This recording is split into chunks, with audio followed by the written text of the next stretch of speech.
আলাইকুম। মাইক্রোসফট ওয়ার্ডে এখানে দেখুন একটি লোগো তৈরি করা আছে। এই ধরনের লোগো কিভাবে তৈরি করবেন? তো এইভাবে লোগোটা তৈরি করতে চাইলে প্রথমে আপনি ইনসার্ট ট্যাবে যাবেন। ইনসার্ট ট্যাবে ক্লিক করার পর এখানে শেপ রয়েছে, দেখুন এই শেপের অ্যারোতে ক্লিক করবেন। এরপর এখানে টেক্সট বক্স রয়েছে, এই টেক্সট বক্সটি আপনি ক্লিক করবেন।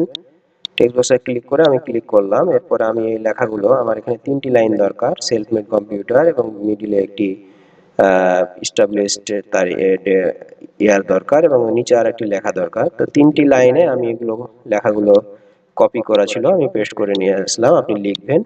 এরপর ফন্ট সাইজটা একটু বড় করলাম। এরপরে টেক্সট বক্সটি বর্ডারে ক্লিক করার পর আপনার এখানে দেখুন একটি শেপ ফরম্যাট চলে এসেছে। এখান থেকে আপনি দুইটি কাজ করবেন, এই শেপ ফিল থেকে নো ফিল করবেন, শেপ আউটলাইন থেকে নো আউটলাইন করবেন। নো ফিল এবং নো আউটলাইন, এই কাজটি করে নেবেন।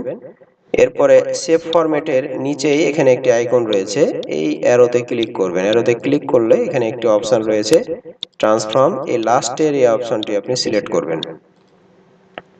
তো দেখুন আপনার এভাবে চলে আসলো। এটাকে আপনি একটু এই বর্ডারের এখানে মাউস পয়েন্টার নিয়ে গিয়ে এভাবে রিসাইজ করবেন, এবং এটি ছোট হয়ে গেল, এটার আপনি ফন্ট সাইজ একটু ছোট বড় করে আপনি এই সাইজটি করে নেবেন।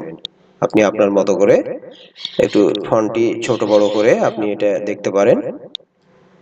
এভাবে আপনি রিসাইজ করে নেবেন। এরপর আপনি যে আইকনগুলো রয়েছে, এই আইকনগুলো চাইলেও আপনি বিভিন্নভাবে দিতে পারবেন। শেপ থেকে দিতে পারবেন, বা আউট কোনো পিএনজি ছবি ইন্টারনেট থেকে ডাউনলোড করে ওখানে আপনি ইনসার্ট থেকে ছবি থেকেও নিয়ে আসতে পারবেন। তো আজকে এই পর্যন্ত। এভাবে সহজেই আপনার লোগো তৈরি করতে পারবেন।